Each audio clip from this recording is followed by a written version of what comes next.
Assalamu alaikum wa rahmatullahi wa barakatuh. Chers compagnons du Coran, bienvenue à toutes et à tous dans ce nouvel épisode de l'atelier sous la protection de la sourate Al-Mulk, dans lequel nous allons étudier le verset numéro 28, par lequel nous commençons la 6e partie qui est la dernière partie de la sourate.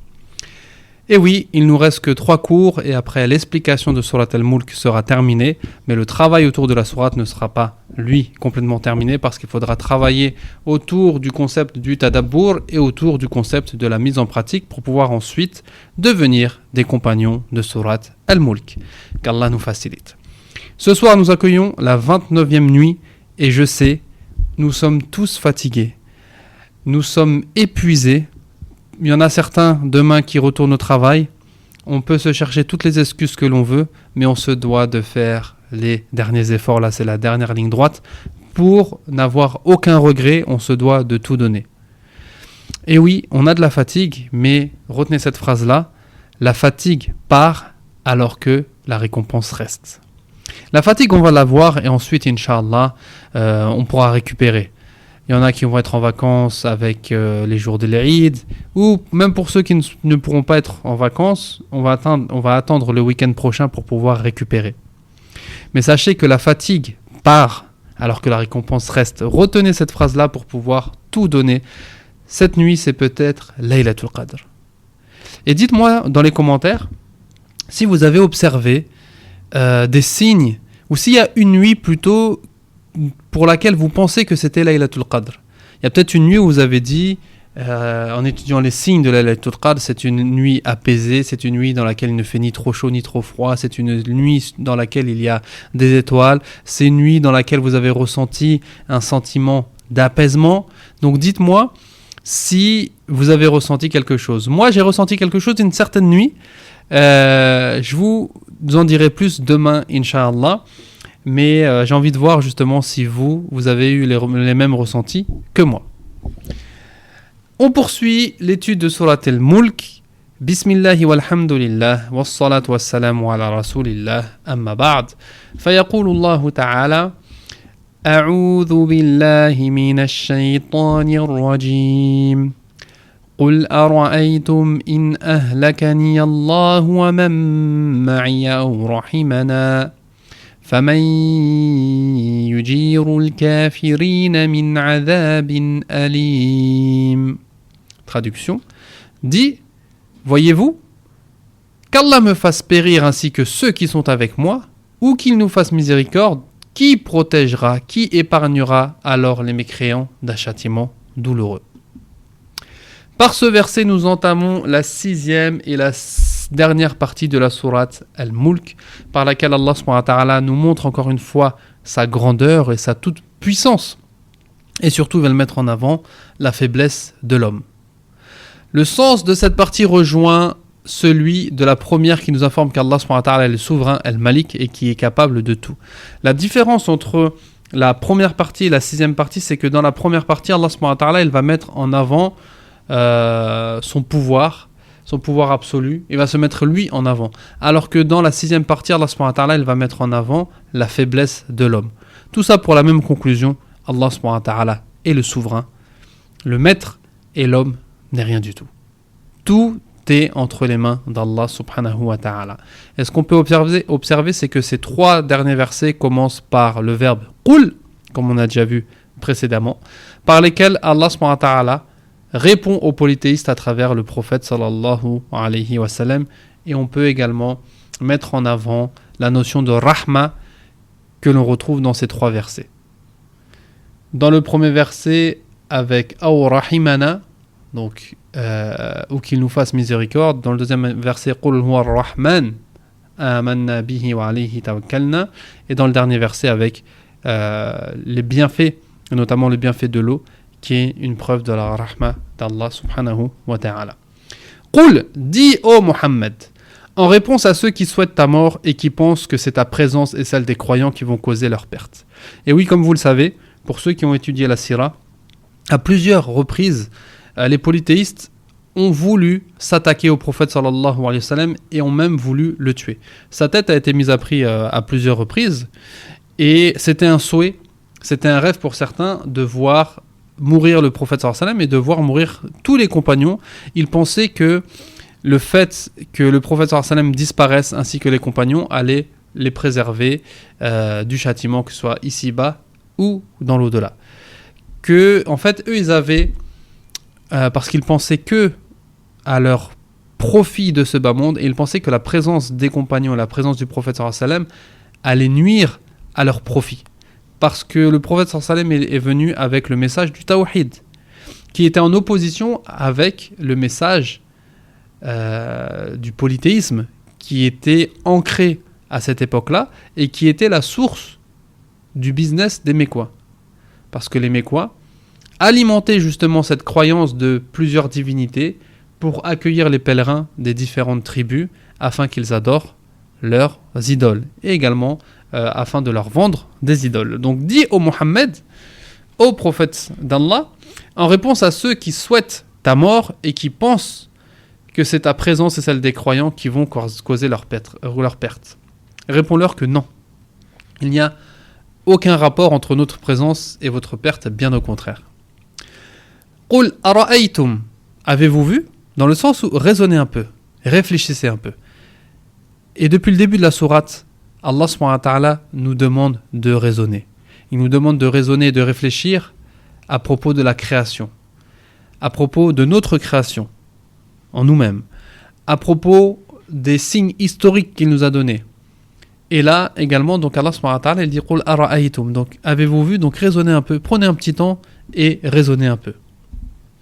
In ahlakani Allah, si Allah me faisait périr.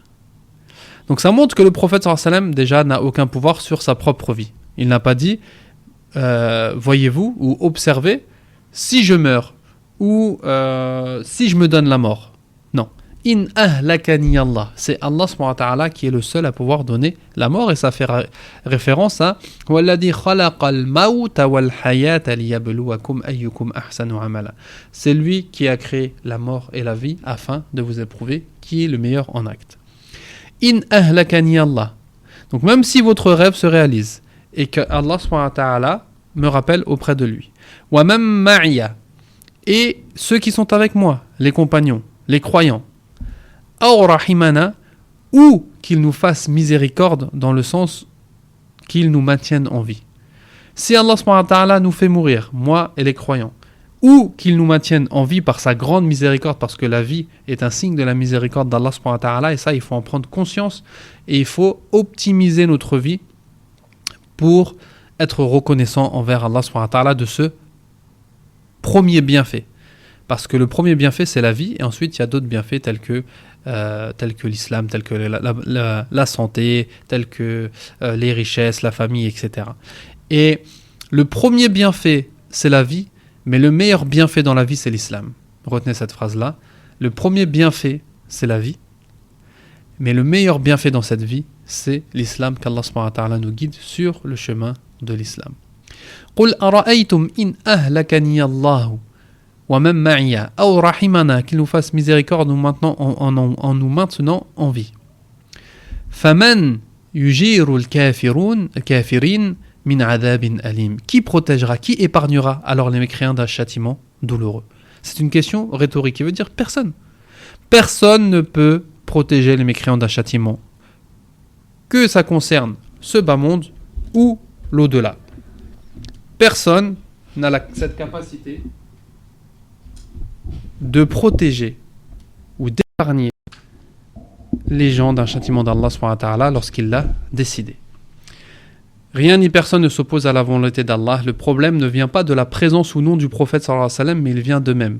Et ça c'est voilà, quand Allah subhanahu wa ta'ala il dit ara'aytum, donc avez-vous vu, raisonnez un peu, réfléchissez. Le problème ne vient pas de la présence ou non des compagnons du prophète sallallahu alayhi wa sallam. Le problème, il vient de vous-même.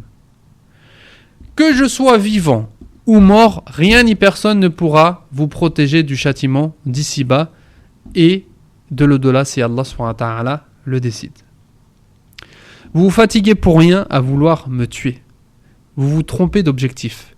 Si vous voulez vous protéger du châtiment d'Allah, vous devez croire en lui et l'unifier dans votre adoration. Il n'y a pas de rapport direct avec moi. Personne ne pourra vous épargner du châtiment d'Allah, le Tout-Puissant, dans ce bas monde s'il le décide, et dans l'au-delà. Qul ara'aytum in ahlakani Allah. Dis, avez-vous vu, si Allah subhanahu wa ta'ala décide de me faire périr, moi ainsi que mes compagnons, ou qu'il décide de nous maintenir en vie par sa grande miséricorde, qui protégera, qui vous épargnera alors d'un châtiment douloureux? Personne, car Allah subhanahu wa ta'ala huwa ala kulli shay'in qadir, il est capable de tout. Quelques leçons de ce verset. Une longue vie est une expression de la miséricorde d'Allah subhanahu wa ta'ala, et ça c'est bien prouvé par ce verset-là, parce qu'Allah subhanahu wa ta'ala n'a pas cité le fait de maintenir en vie, mais il a cité le fait de faire miséricorde. La haine de certaines personnes vis-à-vis d'autres peut être irrationnelle, pas forcément le reflet d'un manquement de notre part. Ça c'est par rapport au comportement que le prophète sallallahu alayhi wa sallam a eu avec ces gens-là. Le prophète sallallahu alayhi wa sallam c'est le meilleur des hommes, qui avait le meilleur des comportements, les meilleurs des paroles. Et pourtant, ça n'a pas empêché que certains ne l'aiment pas, certains lui en veuillent, certains veuillent le tuer. Ça n'est pas de la faute du prophète sallallahu alayhi wa sallam, mais c'est de la faute d'eux-mêmes. Et il ne faut pas, si nous on est droit, si nous on respecte les principes de l'islam, on a le bon comportement, ça ne veut pas dire qu'on n'aura pas d'ennemis et que que tout le monde va nous aimer. Non, il y en a certains, le problème vient d'eux-mêmes, mais ils auront de la haine, ils auront de la jalousie et plein d'autres choses qui fait que si le prophète sallallahu alayhi wa sallam n'a pas su ou n'a pas pu faire l'unanimité par son comportement, c'est pas nous qui allons le faire.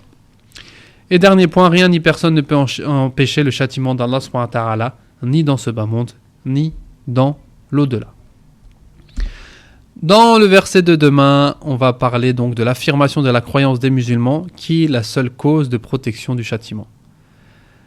Le châtiment, il peut intervenir que une personne soit présente ou non, même le prophète sallallahu alayhi wa sallam, le châtiment, il peut intervenir. Mais la vraie cause de l'empêchement du châtiment, c'est la croyance des musulmans. C'est cette croyance-là, c'est par cette croyance et par cette confiance que les musulmans ont en Allah subhanahu wa ta'ala qu'ils peuvent être protégés du châtiment, et on explique tout demain, Inch'Allah. Je vous souhaite beaucoup de courage pour cette nuit, pour pouvoir se rapprocher d'Allah subhanahu wa ta'ala et gagner toutes les récompenses, Inch'Allah, et surtout ne pas avoir de regrets. Et je vous rappelle, pour ceux qui veulent rejoindre la plateforme Deviens compagnon du Coran, vous avez le lien dans la description. Également, il faut compléter la cagnotte. On est encore loin de l'objectif, mais il reste quelques jours et on demande à Allah subhanahu wa ta'ala de nous faciliter cette cagnotte. Et on se retrouve demain pour l'avant-dernier cours, et puis on verra si le dernier cours ce sera le jour de l'Aïd ou non. والله تعالى أعلى وأعلم سبحانك اللهم وبحمدك أشهد أن لا إله إلا أنت أستغفرك وأتوب إليك بارك الله فيكم والسلام عليكم ورحمة الله وبركاته